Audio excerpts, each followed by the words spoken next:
Why am I here?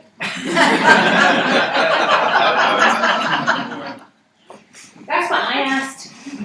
My colleague several weeks ago said to me, would you like to put something into this Research Libraries UK event? And the topic is working between libraries and research offices and problems associated with that.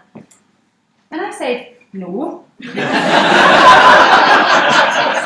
I said that because I don't really think there is a problem. Now, some people might have their problems, and some people might perceive there's a problem. I think there's a mixed bag, and so I would really like to dispel that myth. But I am the wifey, the free wifey at this conference, in the orange jumper. I shall wear an orange jumper tomorrow too. So please do come and tell me I'm wrong at any stage and have a chat with me. I'm really interested in what the real problems behind this are. So I'll start off first of all with a wee bit about myself. I'm also not a librarian.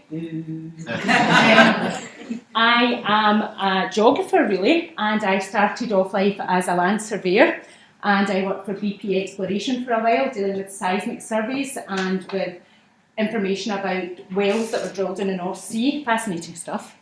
And I worked for a clinical trials company, dealing with clinical trials information, finance software house, all different types of information and data, but fundamentally information and data, it's all the same principles apply. So that's sort of my background.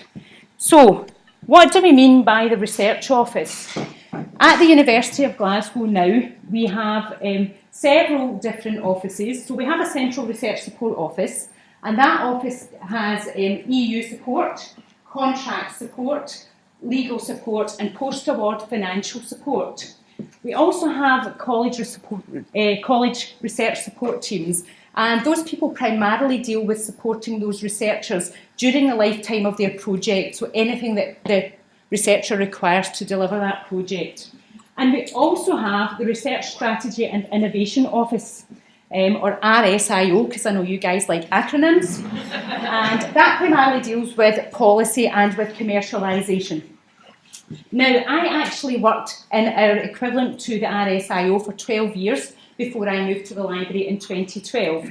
And there I had a number of roles, one of which was managing the research system for the university. I also dealt with research outputs and lots of government reports and surveys. So that was the type of thing I did. And I still do some of that stuff now that I work in the library. So I've changed where I work, but some of the stuff is the same stuff.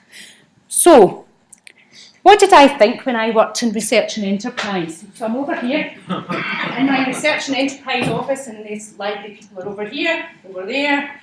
And I thought, oh, aren't those people in the library very nice? And indeed, I did sometimes work with some of those people in the library during that time. And sometimes I felt, oh, I wish they could be a bit clearer about what they want. But I know they're very busy, we're all busy, and we have different priorities. I'm not really actually very sure what they do. Oh, and that language thing that a few people picked up on yesterday, Danny picked up on it yesterday, we mean different things with the same words. So when my colleague told me that he wanted more disclosure, I was appalled. I don't want more stuff disclosed on my website or anything, but that's exactly what the people in the library wanted. But I was thinking of intellectual property. We don't want to give away the crown jewels of the university accidentally. And then what about impact? When I mentioned impact, I meant in the terms of the Research Excellence Framework exercise, I meant impact of your research. But people in the library often picked me up and they thought I meant, how prestigious is that journal? What's its impact factor? So we're talking different languages. And so this is where I get to plug my CASRI UK. Can I ask if there's anyone in the room who hasn't heard of the Consortia Advancing Standards in Research Administration Information? There's a few. Okay, my wonderful and beautiful colleagues will be tweeting the website for this as we speak. So there's a new initiative in the UK, CASRI UK, and the purpose of the initiative is really to bring together stakeholders who are interested in these different aspects of language. So it might be language about research data management, language about publishing, language about open access, and trying to agree common definitions of those. So regardless of whether you're a publisher, you're a funder, you're a librarian, you work in the research office, the finance office, you're a member of some government quangle group, we hopefully have the same understanding of what we mean. Because I was quite frankly appalled that Research Council UK, myself, Wellcome Trust and some other bodies, quite different understanding of what old open access means. We need to address that, so please do engage with that initiative. So, other things I thought when I worked over in Research and Enterprise, the customer doesn't need to understand where I work, and they don't care about the structure. They just want their problem to be fixed and they want to get assistance. They don't care if I work in the finance office and have a weird email address like coastawardsupport@glasgow.ac.uk or send us your application at glasgow.ac.uk. They just need that help. They need to be able to access that. But most importantly, I really felt that we really shared this customer focus and we wanted to help our customers and provide efficient research support. I felt that really strongly. So, fast forward back to 2012 and I move over to the library. Does this resonate with anyone in the room? Do you feel the same about your research office? It's the same stuff. I feel the same about our research office now that I'm over in the library. Fundamentally, the same stuff. Okay, so I recently asked my colleagues in the Research Strategy and Innovation Office what they needed from the library, and I have done this periodically before, and what they've said is principally they want us to cooperate on changing policy and making sure that that's disseminated. One recent example being our postgraduate research code of practice, which we've updated to make sure it's clear to postgraduate researchers what they must do to comply with funders' terms when they leave the university. They've finished their bit of research. What do they do with their data set? What must they do? So that's one example that we've done there. What they also want us to help with is better quality data in the research process. So one example is that when people add their outputs to our repository called Enlighten, then they have to add any projects that are related to that. So that's available to them. If someone looks for a project and they think, oh, that's the wrong number or my project's missing, we get that back into the research system so that improves the quality of the data. So that's something we're helping with through the process of managing those outputs. And of course, we want to find solutions and provide better services to the researchers across the board. And what about the library? What do they need from the research office? Sometimes we need policy decisions. Sometimes we need someone to decide something for us. Sometimes we need a bit of help with communication and engagement. So, for example, we have a research planning and strategy committee, and every 2 months they meet, and sometimes we send short and clear requests for help or decisions to that group. At the last meeting in January, we asked if they could please help us disseminate the message about the forthcoming Research Excellence Framework, 1st of April, open access requirements. And they did. Very helpful. So that's really what our research office wants from us. The next picture is just out of interest. This is a picture from 2010. And this is from an event that was held by the Welsh Repository Network. The point of the event was repositories and CRIS, Research Information Systems, working together better. What was really interesting about the event, I don't know, perhaps someone in the room was there, but, oh, there you go, Anna was there.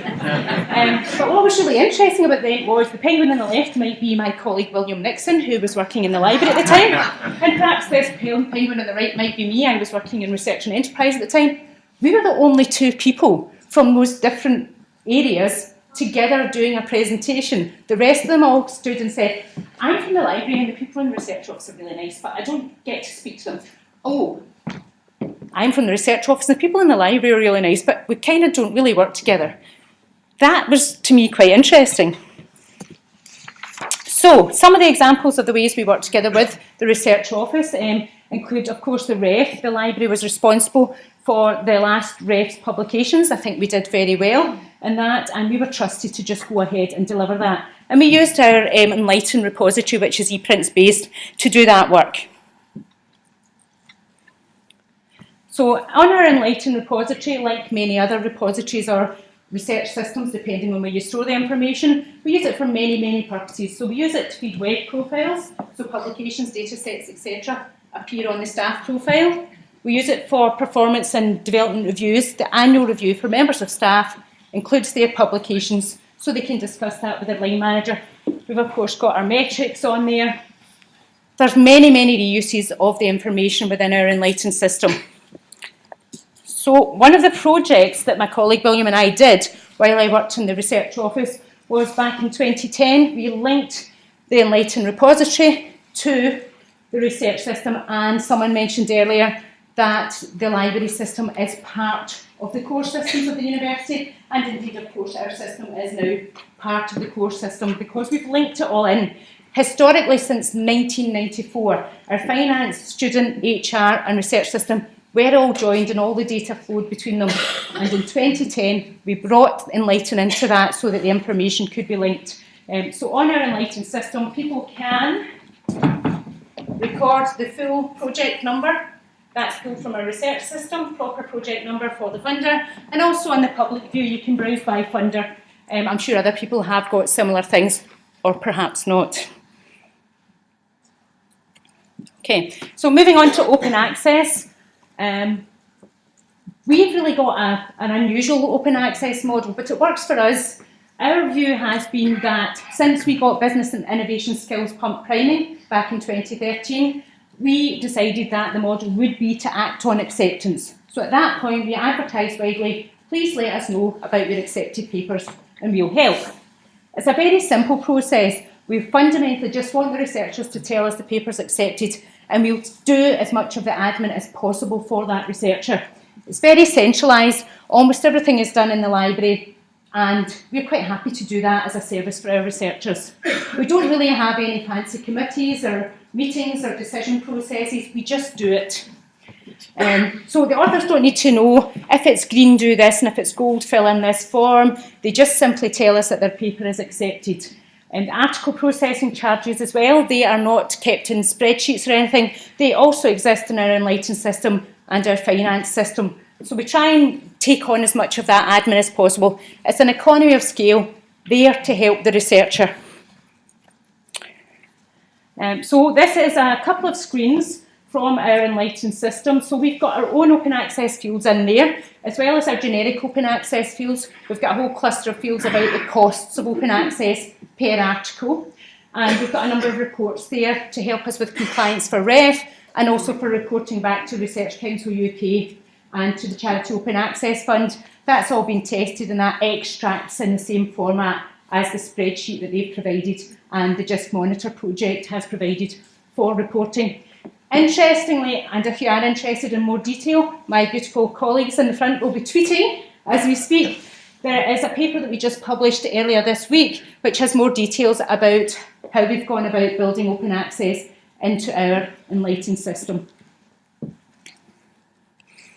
Okay, so what else has our Research Support Office done to help us with open access? First of all, I would say, critical to us, we've got a very, very supportive Vice Principal. He's fantastic. I kind of think of him as the Mother Teresa of research support, because he's brilliant. He's absolutely fabulous, as you'll see in a minute. We have a research planning and strategy committee that I mentioned earlier, but it's very much management by exception. They trust us to get on and do what we need, and they're very responsive to our calls for help. Number of things that we've asked our colleagues to help with is to design reports. So we've been looking at how can we feed back to the colleges information about open access and things that are at risk of not being eligible for REF. We've had some help from that. Lots of help with encouraging advocacy. Marketing materials, such as this document on the right. We've asked, I know what I want to go in there. I have no marketing skills. I'm not good at designing brochures, but we have expertise in our research office. So I said, can you do me a favour? And they said yes. So we have quite a lot of things going on there. We've other things around data management. We've had a lot of policy help there. We've also introduced a checkpoint for student data. So when students are about to leave, there's now a checkpoint where we can say, have you done the right thing with your data before you bounce off and we never see you again, because you were funded by one of the funders and they have requirements for that. So there's things there. We really very much work together, and I can quite honestly say over the last few weeks I have been so stressed and on my knees, and it has been so refreshing to contact people and ask for help and get help instead of being told go away and do it yourself or go to a committee. I simply have been given help, and it's absolutely fantastic. So this is a quote from our Vice Principal for Research, and what we really like about this one is, if you see here, it would be impossible to imagine how the library could make my life any easier. That's great, that's for us brilliant, it's a brilliant holy grail. So what I'm going to do now is I'm going to briefly show you a very quick video.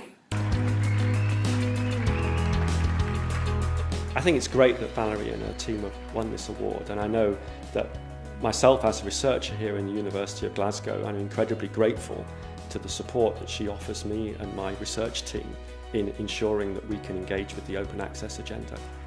I think we're very lucky here at Glasgow to be well supported and to have a network of different departments and teams that just get on and do whatever's required in order to deliver some new requirement. So it doesn't matter whether someone works in IT services, in the finance office, here in the library, in the research office, we'll all work together to deliver whatever's required. Isn't that great to have that level of support? Fantastic.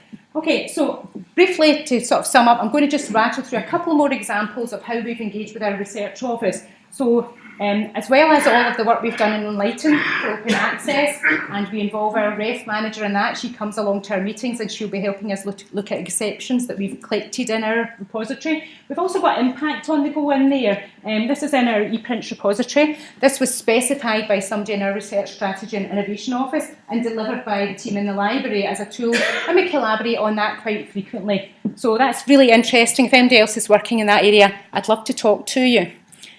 Another area is altmetrics. Altmetrics are embedded in our Enlighten repository, and our research strategy and innovation office team use this information frequently to engage with the researchers. They're interrogating it all the time, going off and speaking to researchers. And what's really nice is that these events are subject-based. We don't say we're having a library event, we say we're having a thing. It's about altmetrics. Who wants to come and learn how to use this? And along come people from a research office, people from the finance office, people from research support office and local colleges, and we all get together, we have a look at the tools and we have a discussion about it. Subject-based, it's not department-based. Other area, research key performance indicators. We are developing some new key performance indicators along with our colleagues from Research Strategy and Innovation Office. And bibliometrics, again, this is an area where we work together with our colleagues from the Research Strategy and Innovation Office. We work together with them to discuss what tools the university should buy and use and how we're going to use them. It's very much a collaborative effort. It isn't one side or the other side. We very much work together and decide these things, and we don't have any surprises because we know what we're going to do by working together. And the library really provides quite a number of different sessions, services associated with bibliometrics, and we do have lots of training sessions, but again, they are open to everybody. It's topic based. Who's interested in this topic, come along.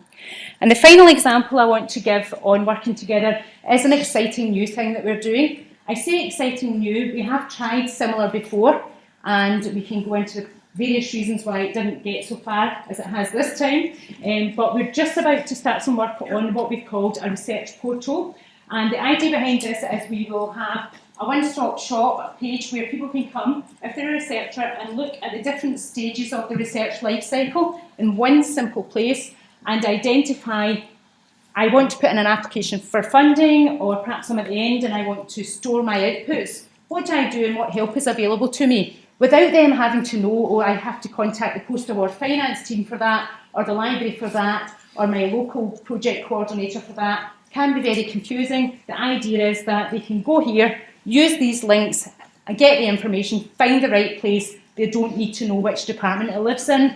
We're quite excited about that. It's going to be a good way for us to help communicate a policy and communicate what support's available to people. So we'll see how we get on with that, but we're quite excited about this new project.